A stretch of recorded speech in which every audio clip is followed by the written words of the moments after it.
Hi hello అందరికీ బాగున్నారండి. నాకైతే వీడియోస్ చేయడానికి అస్సలు ఖాళీ దొరకట్లేదండి. పిల్లలతోనే సరిపోతుంది. ఇంకా వీడియో తీయడానికి కూడా నాకు హెల్ప్ చేయడానికి ఎవరు లేరు. సో అందుకనే వీడియోస్ చేయలేకపోతున్నాను. ఇప్పటివరకు నాకు సబ్స్క్రైబ్ చేసుకున్న ప్రతి ఒక్కరికి థ్యాంక్స్ అండి. నన్ను సపోర్ట్ చేసి ఇంతదాకా తీసుకొచ్చినందుకు ప్రతి సబ్స్క్రైబర్కి పేరు పేరున థ్యాంక్స్ అండి. నన్ను ఇలా ఎంకరేజ్ చేస్తున్నందుకు మీకు నా సబ్స్క్రైబర్స్ అందరికీ కూడా చాలా చాలా థ్యాంక్స్. నేనైతే రోజు వీడియోస్ చేయాలనుకుంటాను కానీ కుదరట్లేదండి. అందుకే చాలామంది new videos waiting for new videos అని చెప్తున్నారు అని మీరు కామెంట్స్ చేస్తున్నారు. నాకైతే కుదిరినప్పుడైతే డెఫినెట్గా నేను వీడియోస్ చేస్తానండి.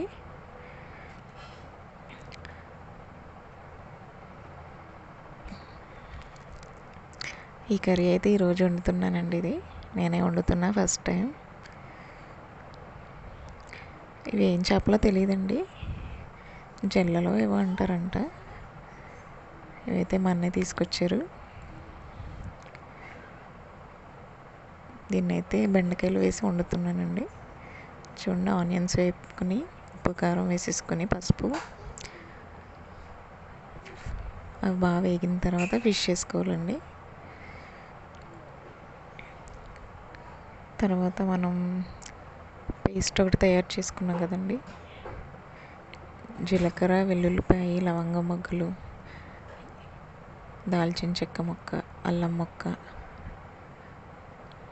యాలకులు ఇవన్నీ కలిపి మసాలా తయారు చేసుకోవాలండి.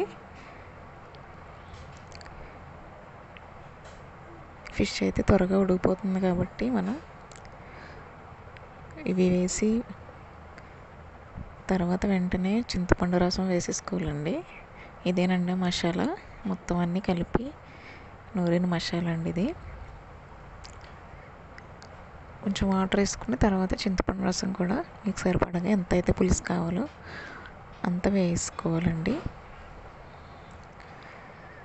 తర్వాత ఈ మసాలా ఇంకా బెండకాయలు కూడా వేసేసుకోవచ్చు. ఇప్పుడు ఇదైతే బాగా మరిగేసరికి బెండకాయలు కూడా ఉడికిపోతాయండి. ఇప్పుడు ఎందుకు వేసుకుంటున్నామంటే బెండకాయ విడిపోకుండా అండి, బెండకాయ ఇలానే ఉంటుంది, కాకపోతే కుక్ అయిపోద్దండి.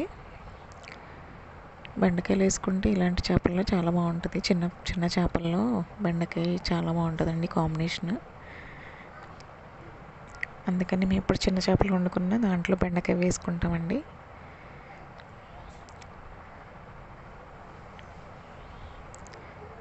చూడండి, ఇలా పెట్టేసి పైన కొత్తిమీర ఇవన్నీ చల్లేసుకోండి వేసినాం.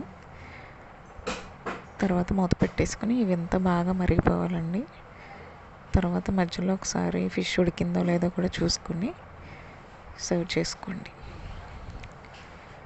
ఇంకా నీ వీడియోస్ కంటిన్యూస్గా పెట్టాలంటే నాకు కొంచెం టైం పడుతుందండి. సో అప్పటి వరకు వెయిట్ చేయండి. నా ఛానల్ని కొత్తగా చూస్తున్న వాళ్ళైతే సబ్స్క్రైబ్ చేసుకోండి. ఇంకా చాలా యూస్ఫుల్ వీడియోస్ నేను ఇంకా అప్లోడ్ చేస్తానండి. నేనైతే నిన్నటి వరకు అమ్మ వాళ్ళ ఇంట్లో ఉన్నానండి. ఈరోజైతే మా ఇంటికి వచ్చేసాం. ఇక్కడ నుంచి వీడియోస్ చేస్తాను. అందరూ దయచేసి వెయిట్ చేయండి. నా ఛానల్ సబ్స్క్రైబ్ చేసుకున్నందుకు మరోసారి థ్యాంక్స్ అండి. నన్ను ఇలా సపోర్ట్ చేస్తూ ఉండండి. Thank you.